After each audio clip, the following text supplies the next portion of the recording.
Hello, Manitoba. I'm Larry McIntosh, and I'll be your host for the next hour. Breaking news. Okay, maybe it's not breaking news, but Food and Friends will now be on every Sunday afternoon from 1 o'clock to 2 o'clock. If this is your first time listening to Food and Friends, welcome to the show.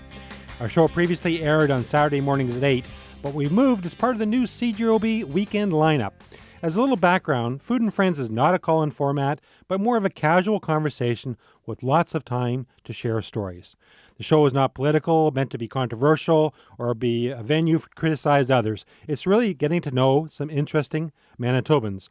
So it's meant to be a leisurely conversation with friends with a Manitoba theme and new guests every weekend. And this is show number 258 of Food and Friends. So whether you're listening to it for the first time or you've been a loyal listener for the last 4.5 years, thank you for tuning in. My guest today is Devon Clunis, Winnipeg's police chief. Thanks for joining us on Food and Friends. My joy to be here with you, Larry. So let's talk about you for a moment before we get into whole things about the city and where you want to go with it. Right. But you're from Winnipeg originally, or? No, not originally. Originally born in a beautiful little place called Jamaica that you might have heard of. Been there? Yep. Beautiful. Grew up in a little community called Harmony Vale. I just love saying the name Harmony Vale. And spent the first 11 years of my life in Jamaica. Immigrated here in 1975.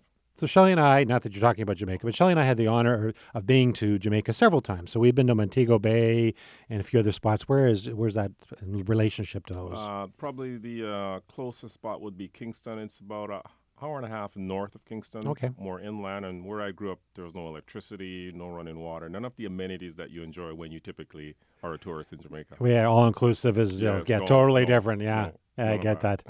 So you moved here when you're how old? 11 years old. Did your family moved here, I assume? Yes. Mom and sisters so immigrated right to the north end of Winnipeg. And I remember very clearly my first day and experience in cold when we got off the airplane, and a sensation that I had never experienced before. So it was quite the interesting transition, absolutely. Had you ever seen snow before? Only on television. Just on television, yeah. Every now and then when I would go to visit in Kingston, they had a television, and you would see Sesame Street. And on Sesame Street, every now and then, there was the scenes with snow, and that's what we always saw, snow on Sesame Street. Yeah. Very cool. Mm-hmm. So did you have family in Winnipeg already, or? No, here the interesting thing was my mother actually immigrated 5 years in advance of the rest of the family. And people often ask, like, why would you leave Jamaica? Well, Jamaica is beautiful. Yes, the climate is great. But if you're living in poverty, then it's not really paradise. And so my mother actually just set out to find a better future for the family. So she came ahead of the rest of the family. And so we immigrated 5 years after my mother was here. That has to be hard. At the time, we didn't really think it was hard. That was just natural. Like, I was raised by my grandparents primarily for the first 11 years of my life. And I always knew that everything I had was because my mom was in Canada working and sending money to take care of us. So when I left Jamaica to come and be with my mom, it was like I was going to meet with the person who's been taking care of me all these years. And so, when you look back on that now, some people might say it's hard, but it was just, for me, it was just a natural part of our upbringing. It was our reality. So that's a few years ago, but your first impressions obviously was cold. Do you have any other first impressions when you got here? The first impression definitely was cold, but also I walked around and I just looked at the buildings and I thought, this is just amazing. And this was Selkirk Avenue at the time. But again, remember where I'm coming from. I'd probably never seen a 2 or 3 or 4 story building in the little community which I grew up in. Certainly there were those in Kingston. But all the amenities that you have here and people typically take for granted, no, we had none of those.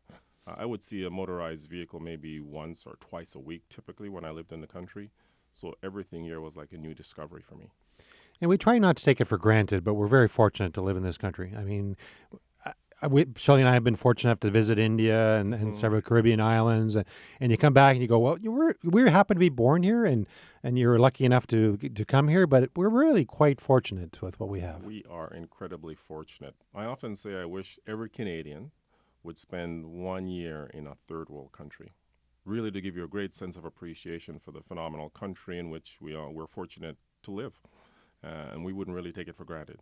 And sometimes, when I hear certain shows, and what I appreciate about your show, as you said, you want to talk about the positive things.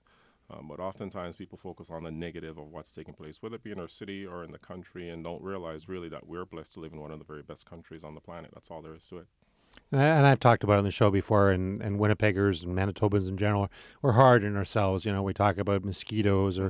or the winters or all the negatives, but we have wonderful summers and we have a beautiful communities, very giving communities, very charitable. There's so many positive things that we tend not to talk about as much as we should. Absolutely. Incredible people in our city. And, that's part of what I've seen in my tenure as a chief of police was just the willingness and the generosity of our people to come together. And I think there's so many people in our community who truly want to focus on the positive. And again, that's why I think it's nice to have a show like yours who is focusing on the positive and drawing people together who are like-minded, because I think there's a far more power in the positive than in focusing on the negative, certainly. So, since your time growing up here and before you became the chief of police, did you live in Manitoba the whole time, or did you The leave? entire time. I Oh, probably most of that time, as I said, in the North End. Lived on Selkirk Avenue for a period of time on Manitoba, a period of time in the Maples, but attended high school at St. John's High School, junior high at Isaac Newton. So most of my life has been in the north of our city. So I know it very well, and that's part of why I took on the job of being chief of police, because I do have a strong commitment and connection to this community. and we're going to certainly talk about your role as chief of police in the next segment. We're just going to take a break for your 680 CJOB weather update. We'll be right back with Devon Clunis, Winnipeg's chief of police, right after this break.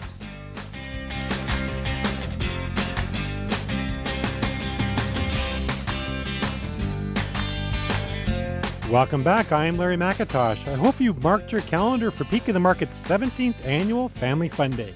It will be on Thursday, August 20th, and we hope you'll be there. The entire day is free with any donation to Variety, the children's charity of Manitoba. So that's coming up this Thursday. There is a free potato pancake breakfast, a free lunch, which is pork in a bun, coleslaw, and potato salad. There's free pony rides, a free petting zoo, free popcorn, and yes, popcorn is a vegetable. Giant slide, bouncers, and guess what? The Minion mascots will be dropping by, as well as Goldie and Goldette from the Winnipeg Gold Eyes.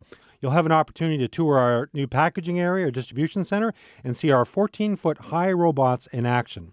There's free parking at Red River College with 2 free air-conditioned shuttle buses going between the college and Peak of the Market. Again, everything, if you didn't get this, everything is absolutely free with any donation to Variety, the children's charity of Manitoba. So whatever you can afford, whether that's $2 or $20, come and have breakfast, lunch, spend the day. Everything's free with any donation to Variety, the children's charity of Manitoba. Please mark your calendar for our 17th Annual Family Fun Day on Thursday, August 20th from 8 a.m. to 4 p.m., and it takes place on Peak of the Market's lawn at 1200 King Edward Street in Winnipeg.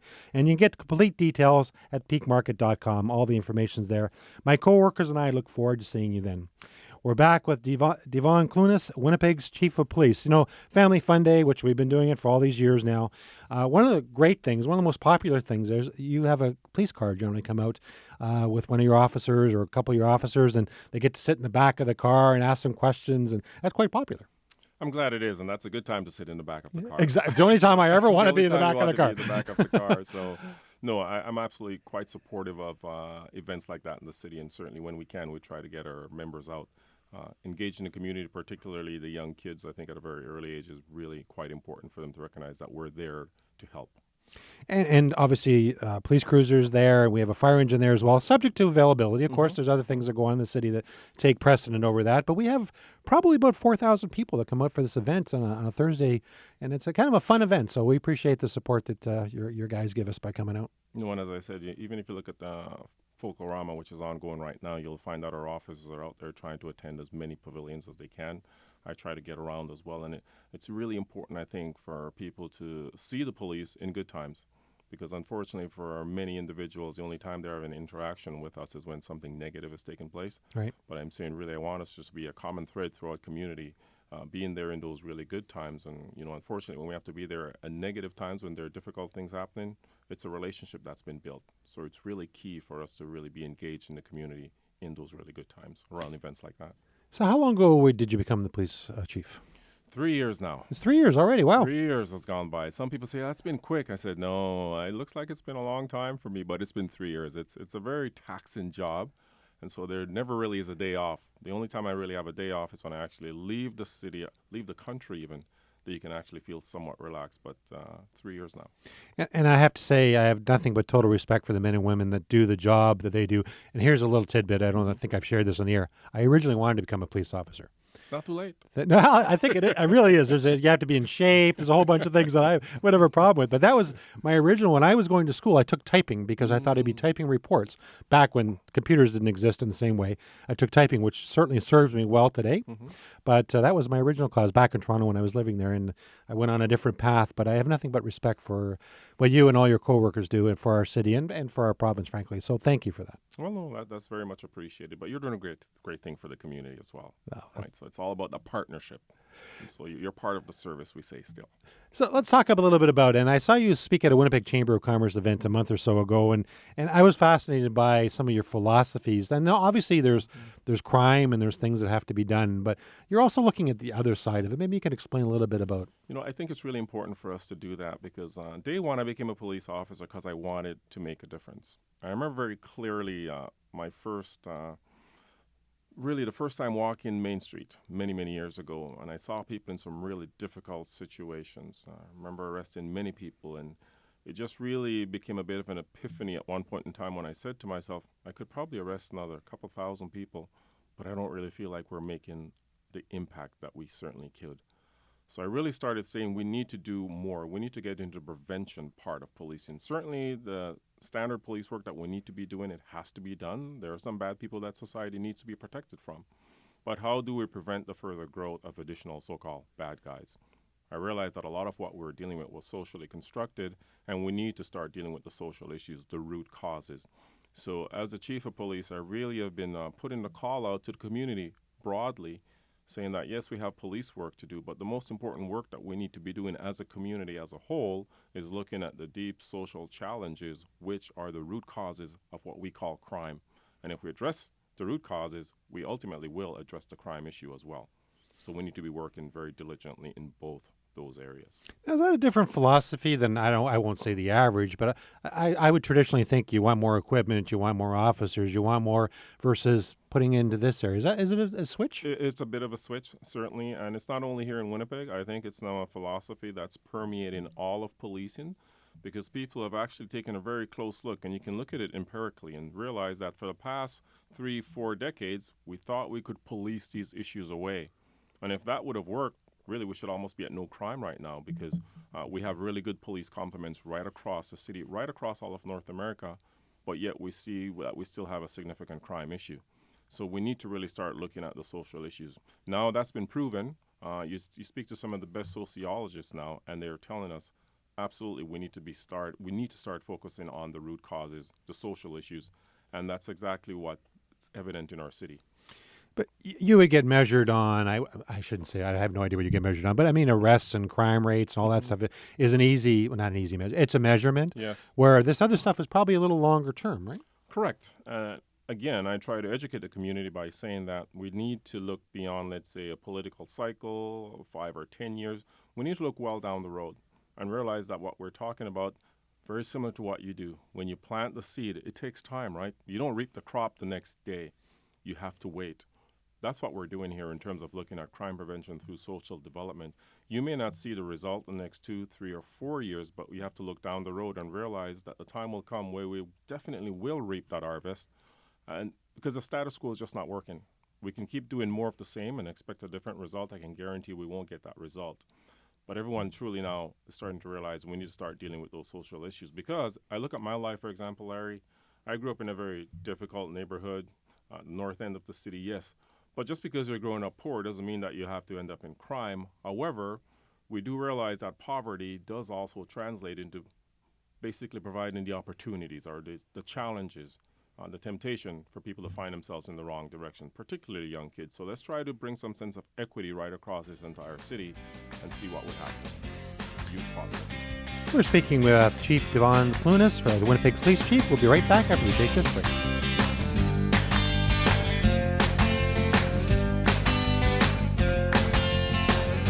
Welcome back to Food and Friends. I'm Larry McIntosh. I wanted to tell you about Peak of the Market's Recipe of the Day, which will be featured in Monday's Winnipeg Free Press and on peakmarket.com on Monday as well. Monday's recipe of the day is asparagus and chicken gratin. Now, there's no Manitoba asparagus this time of year. There's lots of good times to buy asparagus, including this time of year, which is available. I think it's coming out of Peru right now. But anyway, this recipe sounds very good. You layer the ingredients in a casserole dish, bake, and enjoy. Asparagus and chicken gratin will be featured on the Recipe of the Day on Monday in the Winnipeg Free Press and at peakmarket.com. And both the Winnipeg Free Press and our website have a new recipe every day, 7 days a week, so please make sure you check it out. Peak of the Market is also on Twitter, so please follow us at Peak of the Market for recipes and Food and Friends guest updates. We have over 225,000 Twitter followers, and we'd love to have you follow us too. We're at Peak of the Market. We'll be right back with Chief of Police, Devon Clunis, after we take this break for your news, sports, and weather. We'll be right back.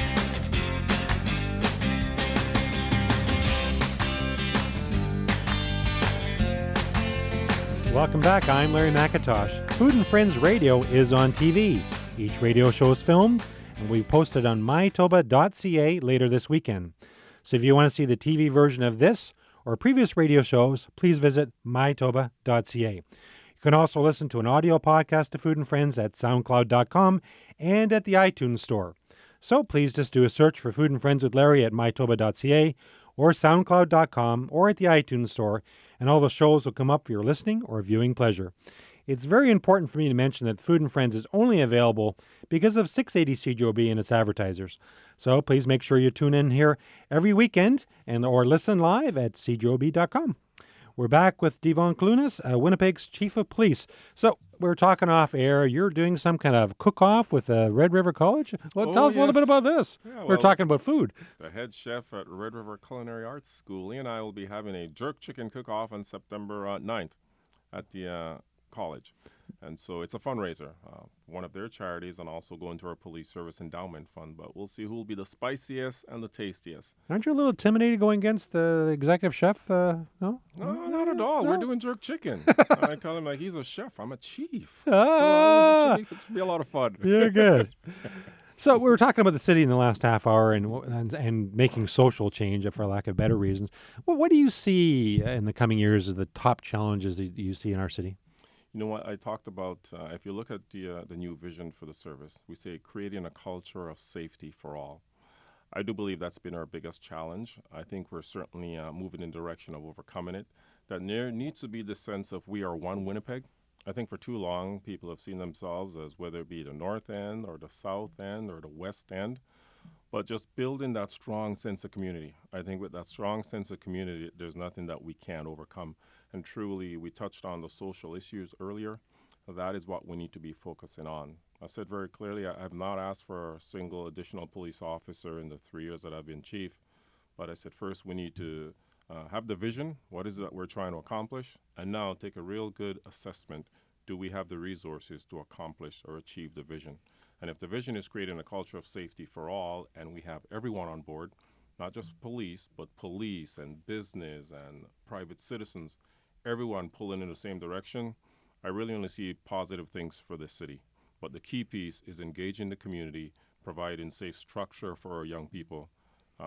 Everything will just come up roses for the city of Winnipeg if we keep focus on that vision. And I know as a city, and I don't think we're different than other cities, but we've tear down old buildings that, have a crime element to them or whatever it may be. And that's a symbol of where things happen, but you still have the issue of what happens that you have to do with. It's really part of the social thing you're talking about, right? Oh, it is. And here's why I'm so hopeful. When you look at a couple of initiatives that we're undertaking very recently, we did the Restore Core in the North End. And over the course of the 30th and the 31st of May, we had over 600 people volunteer to come and help restore the Selkirk Avenue area. Many of those individuals are people coming from different parts of the community. Some of the real interesting conversations I had was people coming into that neighborhood and leaving feeling it's not what we thought it was. They've never really experienced it. They've just thought what they saw on television or read in the newspaper was real, but they actually came down and spent time in the community and experienced it to realize, no, it's not as bad as we thought it was. And so really changing perspectives, I think, was an important thing for us to do. But also for the people who lived in that community, for them to realize that other people in our city truly care deeply about us. It changed just the way that they saw themselves. These are the things that people articulated to me, not me saying or assuming, but this is what they shared with me. So again, it's just building that sense of community, but also in terms of police service, the key thing that I want to do, just like we're doing here, is not only sharing that with the community at large, but I'm saying businesses, other social service providers, that this is how we can collectively go forward. I think for too long it's been isolated approach, trying to achieve the same common goal, but we haven't been doing it in a coordinated fashion. I think that's definitely changing in our city. And this is an insignificant example compared to what you're talking about. But at Peak of the Market, we have a King Edward. We plant 2,015 flowers every year. We make sure our lawn's cut every week. We pick up our garbage every day, even across the street and across the creek, because it's not our property, but it's part of our image. It's taking care of our little part of the community. And you're talking a much bigger scale. I get that, but it's part of taking care of your neighbors, so to speak, almost. But to get to that bigger scale, we need to start with the simple things. And so I think what you're doing is significant, because I tell people this. I said, when you're out for a walk in your neighborhood and you see some garbage, how about you just pick it up? It doesn't have to be on your lawn, if it's on no matter where it is, because now if everyone is thinking about the community and not just my piece of it, it makes a huge difference. People often ask me, Larry, like, what's the number one thing I can do today to really help reduce crime? And I tell them something very simple. I said, it's going to cost you absolutely nothing. But today, when you go home, get to know your neighbors. Communities are not as connected as they need to be. And can you imagine that once we become connected and just start to care about that person, next door, across the street, in our neighborhood, we're going to create real cohesive communities. That's a key piece. So those things are not minor or insignificant. They're actually the building blocks to help us achieve the greater things that we're talking about. In our Family Fun Day, which is on Thursday, which we talked about in the last half hour briefly, we get about 4,000 people come out for the event from all over the city, and there's some people from the core area, less fortunate kids that may not get to go to the X or something, and you meet all sorts of wonderful people, and we're all just people, right? I'm badly expressed, but it's meeting new neighbors, it's sharing food, it's sharing fun, it's sharing a conversation. Winnipeg is full of incredible people. I met a young man this summer, Emilio, and he came to my office and said he wanted to do something again for the inner city, and privately funded. He was able to raise over $30,000. Wow. And we connected him with a service provider in the inner city. And this young man oversaw running a youth center right in the heart of the North End. I can tell you story after story after story like that, where people are coming forward and just saying they want to be a part of something positive like this. And they're not really looking for any type of credit whatsoever. They just realize that we live in a fabulous city with fabulous people, and they just need to be connected. And so that's what I've challenged us as an organization, to be the catalyst, the connectors to real meaningful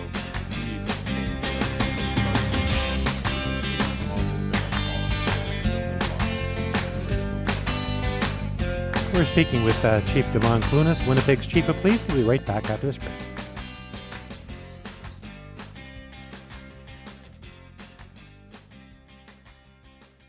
Welcome back. I'm Larry McIntosh. I hope you've been enjoying some of the Manitoba grown vegetables that are now available at your store. So Peak of the Market growers have been very busy harvesting. It's been a weird week, hot, rain, but they've been out there harvesting. And here's a list of Manitoba grown vegetables that are available right now at your local store. There'll be beets, green beans, broccoli, carrots, corn on the cob, green, red, and Savoy cabbage, cauliflower, cucumbers, kale, leeks, parsnips, rutabagas, pickling onions, shallots, zucchini, green and jalapeno peppers, and new red potatoes started arriving in the stores this week. So I'm going to go through real quick. Green beans, beets, broccoli, carrots, corn, green, red, and Savoy cabbage, cauliflower, cucumbers, kale, leeks, parsnips, rutabagas, pickling onions, shallots, zucchini, green, and jalapeno peppers, as well as new red potatoes. And available in your store coming up towards the end of this week will be parsnips and acorn squash. Please remember, it says Peak of the Market on the label. It is guaranteed to be grown right here in Manitoba. We're back with Devon Clunis, Winnipeg's Chief of Police. So everybody wants to know this question. It's probably not fair to ask you on the air. What is your favorite vegetable? My favorite vegetable? Do I have a favorite? Okay, take me all the way back to Jamaica. I probably have to say corn. I love corn. Corn, okay. Really good corn, but I love all vegetables, really. Yeah. Particularly, when I met my wife, she's very much into the veggies and the healthy eating. Right now, she has a massive garden in the back. I'm like, it looks like a jungle. And so you're competing with me, is what you're saying? Oh, no, not at all. all, just complimenting. Vegetables are a good They thing. are good, yes. That's great. So, we have been reporting for the last several years on crime stats in the city, and every year we analyze it versus other cities and everything else. And the one thing I always wondered, and I'm probably the only person that wonders this, but you look at your stats and whether up or down, and there's different sections, but in many ways you're encouraging people to report crimes, right? More so than ever before, so you can determine where the issues are and whatever it is. Very astute observation, I must say, sir. Wow. Yes, indeed, because I often say that if we're successful in what we're doing in terms of trying to be connected with the community, gain legitimacy in the community and saying, when you call, we will be there, and if the crime occurs, we will be investigating it, that over a period of time, it might appear that crime is rising in the city. But that's not what's taking place. It's that people are now feeling confidence in reporting everything to the police. And so it might appear that crime might be going up, but that's not the case. We're gaining greater legitimacy. And so it's like when you learn a new skill. That's all there is to it. For a time, it might look like it's getting worse, but no, you continue to skill, things get better. And so, yeah, the crime stats, I never get too bent out of shape. Let's say it's a couple degrees one way or the other. I won't take credit if it's suddenly this big drop. And I won't take necessarily out of blame if suddenly it's gone up a couple, because we realize that we're trying to be more proactive. And when you're more proactive, the stats may go up, making it look like it's negative, but in fact it's not. And my feeling has been, the last 2 or 4 years, I don't know what the time frame is, it seems like you're encouraging, or the department's encouraging people to report things that we may not have reported before because you think, it's not worthwhile, but somehow that information must help you do planning. Absolutely. It absolutely helps, because it might look like it's a minor crime, but if we have 5 or 6 or 7 or 10 of these taking place, then it's really giving the community a sense of feeling unsafe, and we need to be able to address that. So these things that appear to be insignificant together in totality will now paint a picture of what's taking place in a neighborhood so that we can effectively address it. So we really encourage people to report what they consider to be insignificant issues of crime to us, because we need to know about them. Another significant thing I think I've seen in the city is the cadet program that you have. That seems to be a great program. It's a phenomenal program, and I can tell you that other police services all across North America are looking at this. Certainly, it's a recruiting tool for us as well, but it's also a cost-saving tool as well, because we have the cadets taking care of issues that typically you don't need a full-fledged police officer to be dealing with. And so it really, all in all, it's a very beneficial tool for the police service and the citizens, and again, as I said, as a recruiting tool for us. So if you wanted to have something, I'm going to stumbling there. If you want to take something away from the show, people want to take something away from the show, what would you leave them with? What thought do you want them to think about? The thought I would leave them with is that as a police service, we're not just there for when things go bad in the community. I said I want us to be a common thread in the community, that we're there to build strong, cohesive, crime-resistant communities, but the sense of creating a culture of safety for all, that it requires all of us to be involved in that. And I often say that crime prevention is not only the police service's responsibility, it's the entire community's responsibility. And we just need to own that again as a community, that truly we are responsible to some extent for what might occur on our neighbor's property if we see crime taking place. Care enough to say, I'm going to call the police, but care enough to say, I'm going to get to know my neighbor, because that will definitely help prevent what we call crime in our city.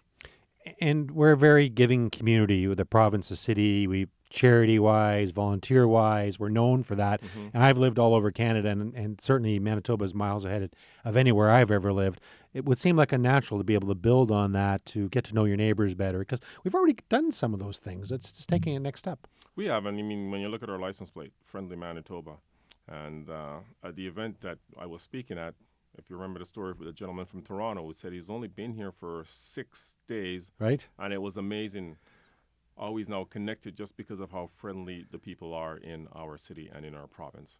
So yes, we're very generous, but it's that generous spirit and just that friendly attitude which makes a big difference. And we need to be living it out every day. So if people are thinking of how can they get involved, what would you suggest? Community clubs, or what would you think the next step would be for people to get more involved? Absolutely. Community clubs, volunteering at schools. Schools obviously need volunteers.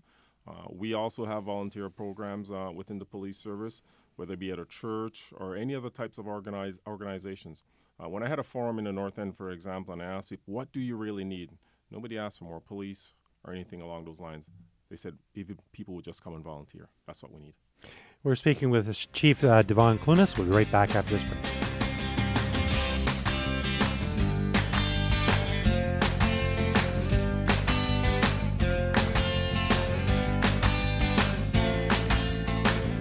Welcome back to Food and Friends. Please join me next Sunday, August 23rd at 1 o'clock when my guest will be Sam Cates, the president of the Winnipeg Gold Mines. Sam will tell us how he's keeping busy after being the mayor of Winnipeg for 10 years. My guest today has been Chief Devon Willis, the Winnipeg's police chief. Thank you so much for being on the show. It's been fascinating to get to know you a little bit better. Well, thank you for the invitation. And for me, it's about engaging with the community. You're a significant community player, and I love the positive nature of your show. Well, and I appreciate that. And we'd love to have you come back again sometime and talk more about all these things you're doing, because we didn't have time in the hour we had to talk about some of the programs you're doing and some of the great stories. And I feel bad about that, but there's lots of great things happening in the city, and thanks to you and your coworkers. Absolutely. We'll definitely come back. Thank you for listening to Food and Friends. Have a great day. Take care, and please don't forget to eat your veggies.